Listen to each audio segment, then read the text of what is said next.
The Twilight saga is without a doubt the biggest phenomenon in the world right now. When Twilight the film hit cinemas in 2007, it made over $70 million in its first weekend alone and catapulted Robert Pattinson, Kristen Stewart and Taylor Lautner to global mega-stardom. With the second film, New Moon, breaking box office records in the States, Twihards are bracing themselves for the third film, Eclipse, as the most anticipated film of the year. You wouldn't have to change for me, Bella. I'm in love with you, and I want you to pick me instead of him. In the first Twilight movie, we saw Edward and Bella fall for each other. The second one, there was this love triangle. What can we expect out of this next one? There's a huge decision to be made, and it's her best friend in the world, and so she doesn't want to sacrifice that, and so it's a huge conflict. It's really hard. I mean, to choose between two people that you really actually do truly love and acknowledge that it is actually love, and it's just a different level. I promise to love you every moment forever. You have to consider the idea that I might be better for her than you are.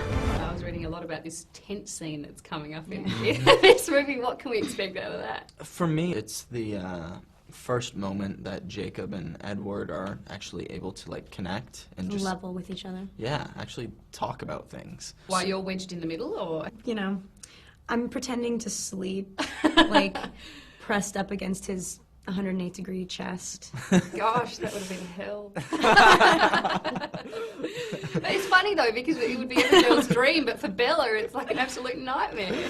I know, actually, that moment is like, I mean, I know why everybody can't wait to see it in the movie, because, I mean, even revving up to do it was like, there were two scenes. There was the tent scene and the Jacob-Bella kiss that was just like... The fake one or the real one? The real one. The real one, yeah. I mean, it's such a mind... Yeah.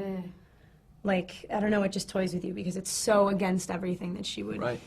That she's always believed in. Oh, I can't wait to see it. And you've got one more still to come after this movie. Is it going to be weird saying goodbye to those characters, or is it you're going to feel like it's time to move to the next thing, or...?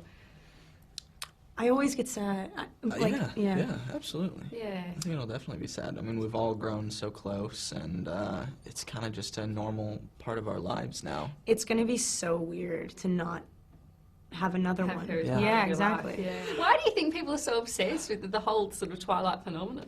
I think it all starts with the books. Yeah. I mean, that's where they fell in love with it, and our job is just to bring those books alive for them. So yeah, I think that's where it all comes from. Oh, you do a great job of that. And I remember when I was watching the last movie in there, I was watching it with my mum and some other mums as well, and it was that point where, you know, as I'm sure everyone talks to you about, where you took your shirt off and there was this collective, and I was like, oh, come on, it's just a guy with his shirt off. And then I was like, oh, no, it's not. It's quite impressive. Twilight fans will kill me if I don't talk to you about your body. So you know what I thought? I thought I'd bring you little action figures. Good idea. And we can talk about your action figure body instead.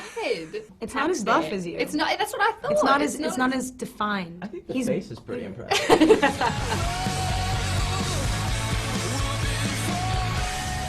Did you think before, you know, you got into all this how different your life would be? The fact that, you know, there would be fans everywhere you go? Not before we got into it. No. Before, I mean, we weren't expecting anything. Yeah. So it came as a complete surprise. Yeah, and is it different sort of every country you go? Are the fans different, you know, and different levels of obsession? Definitely. I mean, maybe not the level of obsession, but the way they choose to show it. Yeah. It's always very different. I describe our fans as there's like 3 different levels. There's the screamers, and then we get more intense, and there's the criers, and then the most intense are the They fainters. need to be taken out. Yeah. And the mums, I would imagine, are sometimes worse than the kids. Absolutely. The moms freak for them. Yeah, the moms are right. like, hey, honey, where's Taylor? We had someone writing wanting to know what your daggiest pleasure is. What does daggy mean? Daggy, like, you know, you probably wouldn't want Oh, to you call it dag. that. I just went on a road trip, and so I was very much stuck in a car in the middle of the country with no way out, and so, like, I would put on The Climb by Miley. Oh. That's not daggy, though. That's just something that nobody would really expect from me. No. Wow, I can't believe you just went there. Well, you got out of it, so that was good for you. Guys, thanks so much for chatting to me today. Enjoy the rest of your stay in Australia. Thanks. Appreciate it.